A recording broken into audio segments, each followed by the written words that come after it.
Welcome to Before the Whistle, powered by Phoenix Sports, where simulation meets reality. It's your boy Gabriel, and we're back with a new show. This one, the World Cup is here, hosted across 3 nations: USA, Mexico, and Canada.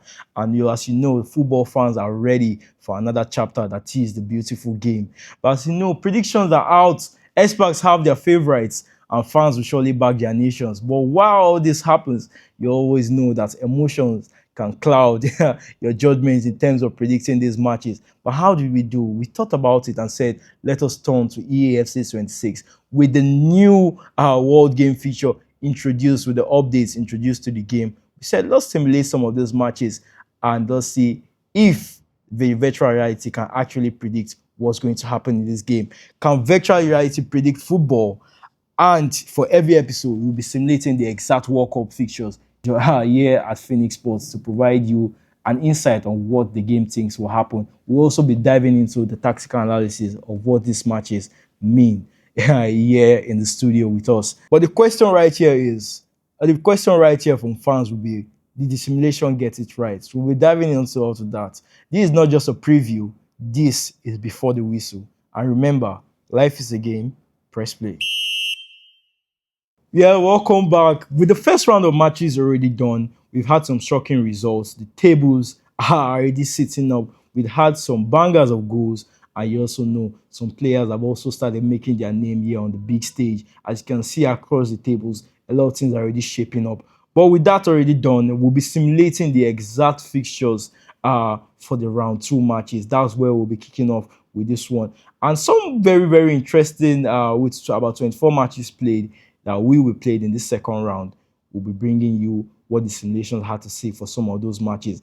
Interestingly, we'll start with the match between Czech Republic, or Czechia as it is called right now, against South Africa. That one, the simulation had some very, very interesting things to say for this one, with Czechia winning one of those simulations 2-1, because we had 3 different simulations to see what the possible outcomes could be for this one, with Czechia winning 2-1 in one, 3-3 draw in one. Also, a 4-2 win for South Africa. So another match that we'll also be looking at will be that one between Mexico and South Korea. That one, the fixtures, that one ended 0-0. 3-1 also to Korea, and also 2-1 win for the Mexican side.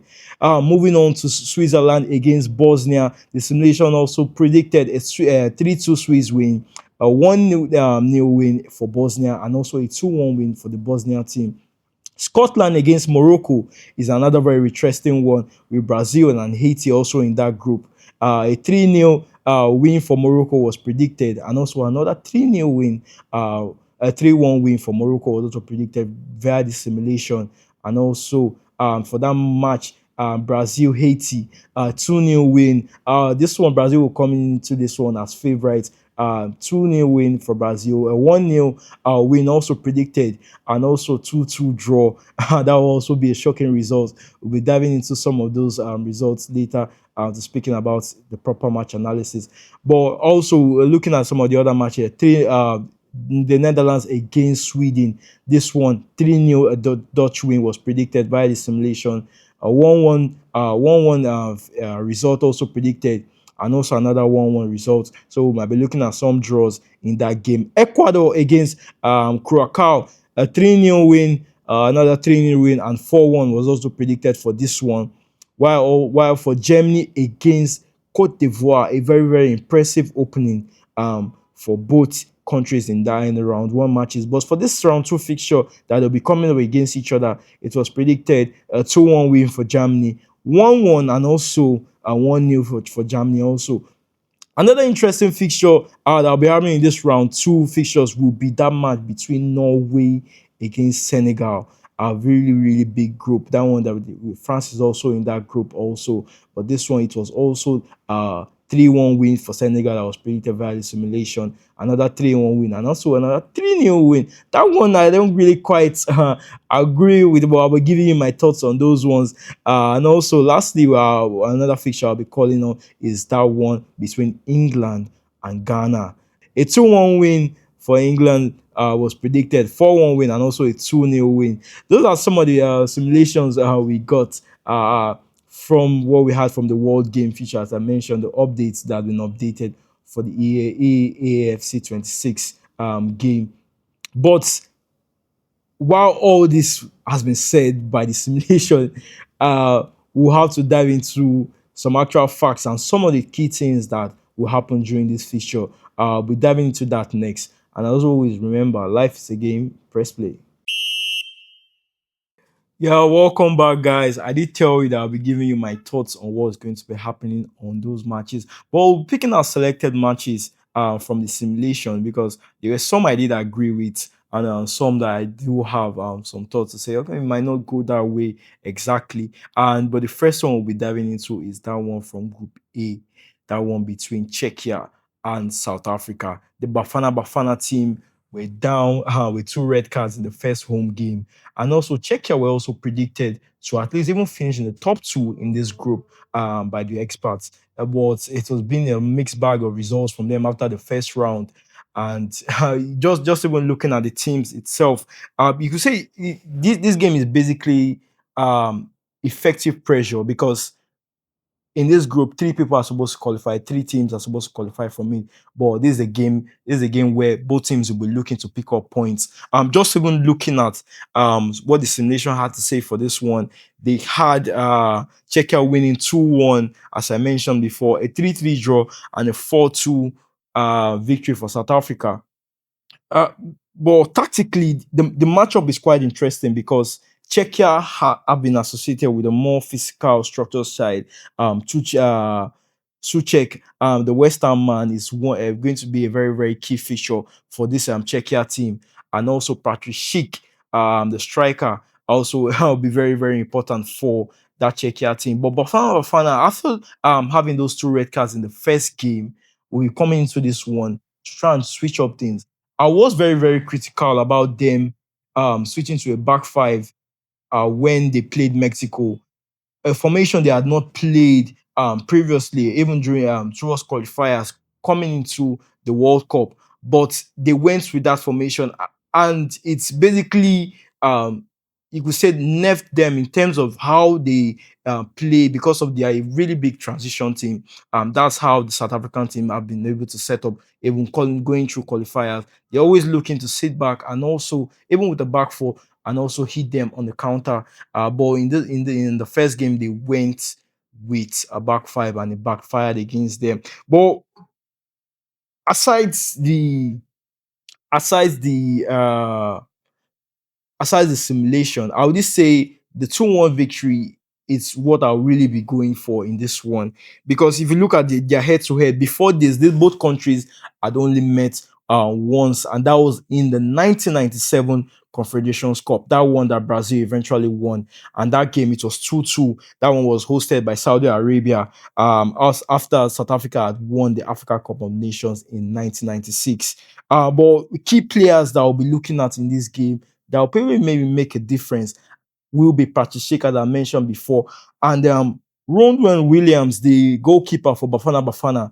Bafana have, I would say, one of the top keepers in Africa in terms of African teams. And I did say Ronwen Williams is maybe top three or top five among those players. He was one that actually even keeping them in against Mexico with some good, really, really good saves in that one. But he'll be coming up against a striker that was in form in that man, Patrick Schick. He's had 25 goals in 52 caps for this Czechia team. Also, 5 goals in 8 matches in the 2020 World Cup qualifications, and also 16 goals in the Bundesliga in 28 games last season. So that will be very, very interesting to see how these teams battle it out because, as you know, the third place is still there, but points are really, really massive in this one. Match day 2. Do you guys agree with the simulation? Will Czechia be coming up on top in this one, or will Bafana be seeing a victory in this one? My prediction is that the Czechia team will eventually get this one, but let's see how this one goes. Let us know in the comment section if you agree with the simulation or if you agree with me on your opinion. We all know how the banter it is from African teams when they play. But as usual, we'll be diving into, we'll be waiting to see what you guys have to say on this one. From one African team to another is going to be the Three Lions of England against the Black Stars of Ghana. Ghana is going to be coming into this one as underdogs because we know England are clear favourites, even to even go further in the competition. But coming into this one is a bit of mixed history for both. Their only other meeting was in the 2011 friendly, where that one ended 1-1. But this will be their first official meeting in an international tournament. But speaking about England, they've had a mixed bag of tournaments, getting to semi-finals, even get to a final in the last Euros. But they'll be coming into this one with Thomas Tuchel to try and prove a point that maybe a German can win in England with the national team, because a lot of English fans were quite skeptical about that appointment. But looking at the team's setup, what do they have to offer? We'll be looking at two key stars. Also speaking about them, that will be Harry Kane and that man Semenyo. But looking at the simulation, what the game had to tell us about this one, it was a 4-1 win that was predicted via the simulation, and also 2-1 win and also a 2-0 win. But looking at that 4-1 win in particular, I think that's the match. That's the one that the start looking at that match will be one that I would say quite actually speaks to how I feel the game will go. Because if you're looking at it, you're looking at how England are dominating the possession via that win, that 4-1 win, via the EAFC 26 simulation, the World's Game updates that have been provided. That one also, you see the 60% possession on the English side, and also 40% on the black card, because I think Ghana will be going into this one looking to hit England on this transition. And I think the squad that Thomas Tuchel actually put together for this tournament is actually one to combat that. Because if you're looking at the selected amount of selected players, people were skeptical. Oh, why is Trent not in this team?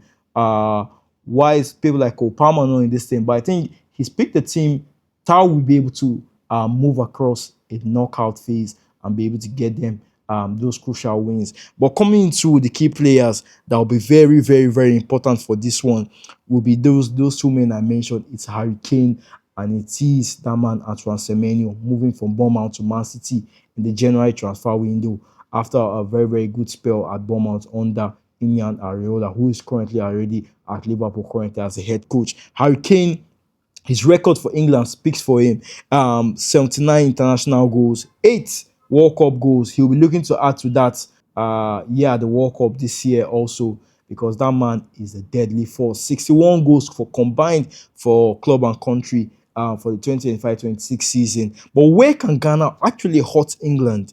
And it's also it all stands from stopping the ball from getting to Harry Kane. Harry Kane will be dropping very, very deep in this game, and he's more of a playmaker striker, if you call out the first nine as what is known in the game also, even in football. But they'll be looking to stop that and also try and make them go wide. Because I think looking at the attackers, aside from Rashford, I don't think England have the wingers to go 1v1 properly against set A if you're going to be a defensive team against them. So them, Bukayo Saka or even Noni Madueke on the right wing, or either Anthony Gordon, if he's the one starting, is one I will be looking for. He'll be looking to beat the Black Stars with his pace. But looking at Antoine Semenyo in that Ghana team, where a lot of the attack will be pushed through him, you could say Semenyo is someone that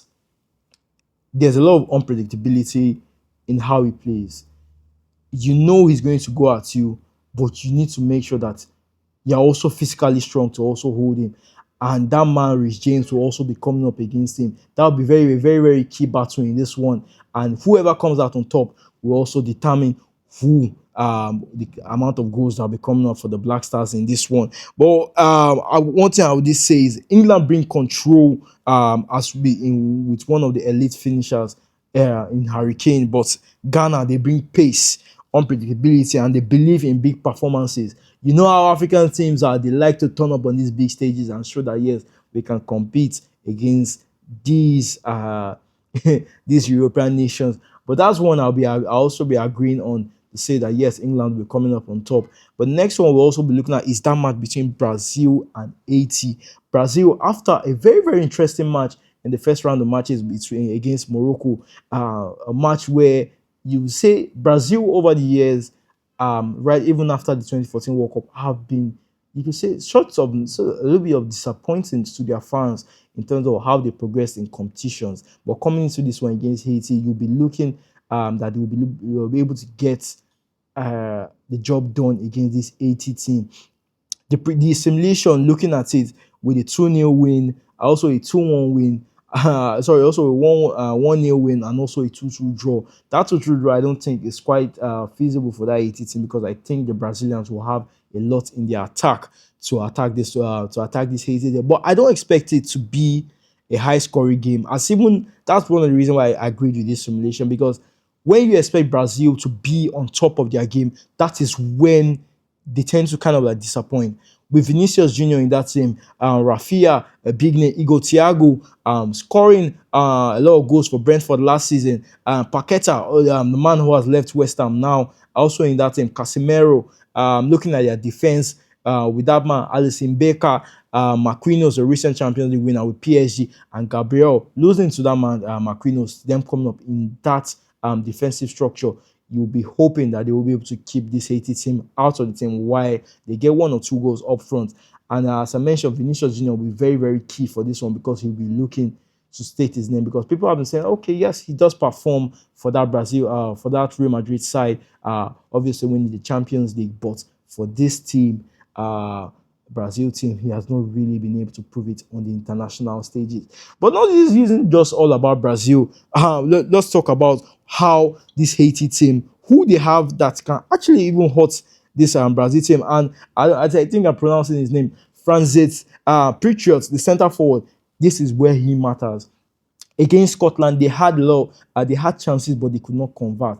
This the centre forward will be very, very crucial for this Haiti team, because he needs he needs to be able to convert those chances in transitions. Because if you watch the game against between Brazil and Morocco, you will see there were a lot of transitions that were happening in against that Brazil team. Casemiro was struggling in that midfield with Bruno Guimaraes against that Moroccan transition. And we also saw some really good transitions against the Scotland team when Haiti played them. But that man, Patriot, will be very, very, very, very key for this Haiti team. And constant pressure to even pin the Haiti team back will be where Brazil will need to do right from the get-go. Because if they allow this Haiti team to get at them, you don't know what's going to happen. Are we going to have another upset in this one? But with the scoreline from simulation, I'll really be agreeing with this one that Brazil will be coming out on top. I'll be diving into what those two matches that I did see. I have some different opinions on them. That match between Germany and Cote d'Ivoire. Also, I'll be giving you my thoughts on that. But as usual, still stay tuned to us. It's still before the whistle. And as usual, life is a game. Press play. From flair to creativity, the match between Germany and Cote d'Ivoire is sure to provide a beautiful spectacle. This match is going to be, I even look at it to be one of the potential matches of the tournament because of the talent on show. Yeah, Diomande is the man in form and the man that everybody wants to see on their screens, because he's a man with flexibility and skills. On the other side, in the German team, you already know what they're about. That one, it's Florian Wirtz, it's Musiala, it's Leroy Sané. Even though he's at the latter ages of his career, there's Havertz, the Arsenal man, who was even very instrumental in their win against Curacao, that 7-1 victory. Both teams come into this one having won their first game.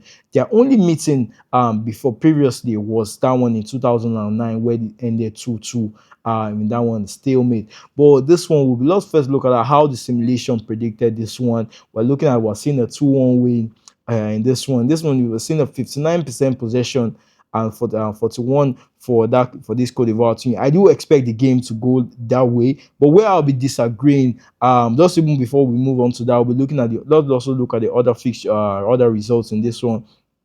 We're also seeing this one, a 1-1 result here, and also a 1-0 victory for the German team. Well, I do think that this team, the German team, will keep possession, but I think that this Cote d'Ivoire team have something to hurt them. And that man I mentioned before, Yadjon Mandi, is a very, very interesting prospect. He's subject to a move to various European teams right now because they are looking to acquire the services of this man. Also looking at some of the people in that Cote d'Ivoire team, Amad Diallo, Due. That's the brother. That's the brother of Desiree Due, the PSG man. That will be another very key battle coming up against Ferran the right back there. Someone that we surely know will have the skills to obviously turn up for the national team, even though he had his struggles at Liverpool last season. But this match is one that will be very, very interesting. The simulation had said what he wants to say, but for this one, I'll be throwing a huge upset here, and I did say that Cote d'Ivoire are going to come out on top in this one because I feel they have the players to hurt them, and even with Germany's high possession football and patient build-up, I do think that what we saw against Ecuador from this Ivory Coast team was something very, very, very spectacular. That man, Diomande, went past Pierre Nkapi 4 times coming up against him, completing those 4 take-ons. So I do really think that the German team, they don't have the fullbacks to combat that. We're also looking at where the striker for the Ivory Coast team, is also one to look at because I know they have the arsenal in them to even take this one to this German team.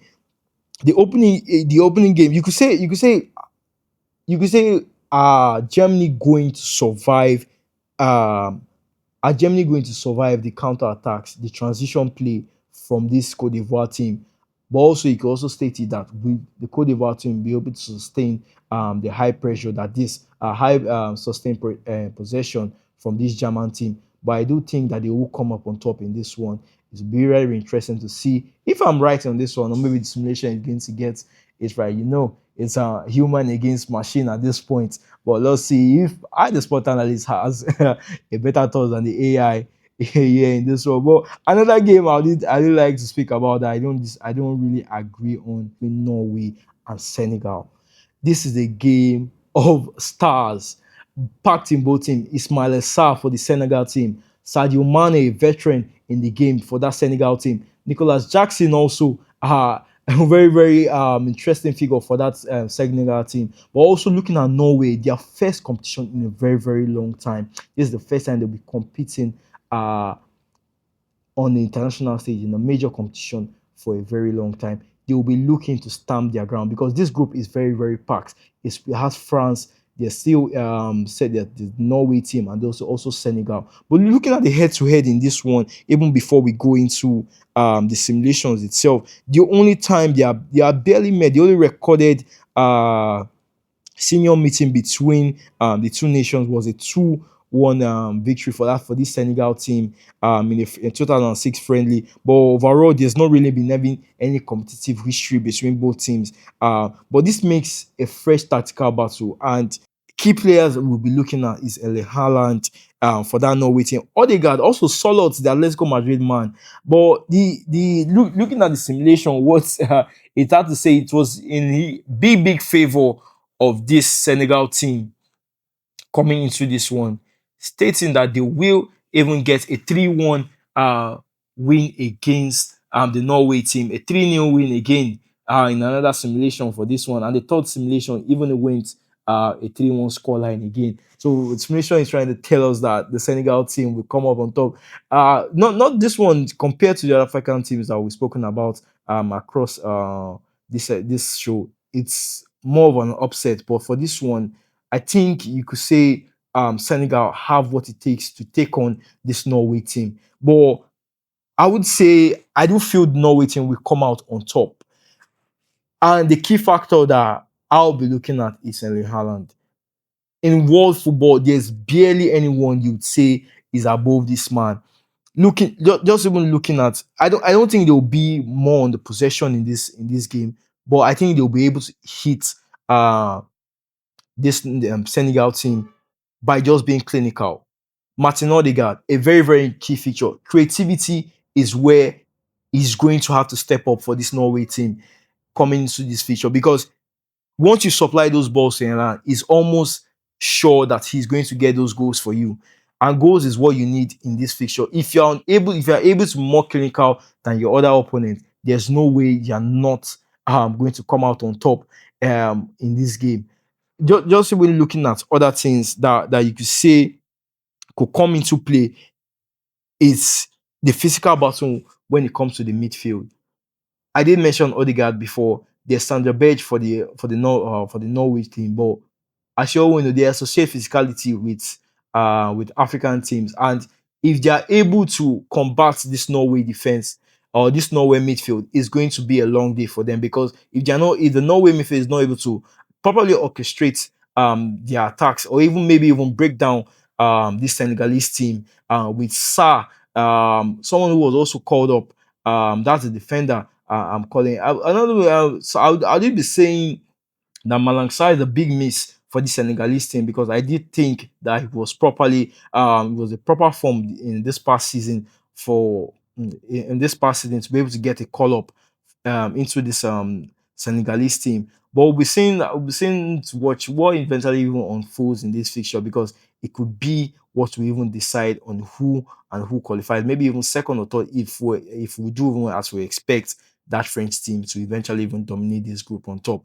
Let's see. Let us know in the comment section if you guys agree with what we've been be able to simulate and the thoughts we'll be giving you on these games because we know the World Cup always provides excitement, and this is what we're here for. It's football season, and as usual, we'll be bringing you every exact simulation. The third round of matches, we're bringing you some matches also to give you the simulation on what the game had to say on that, and also bring our thoughts on that. Let us know which matches you likely want to see for us to speak on the next episode. But as usual, stay tuned and always, it's still before the whistle.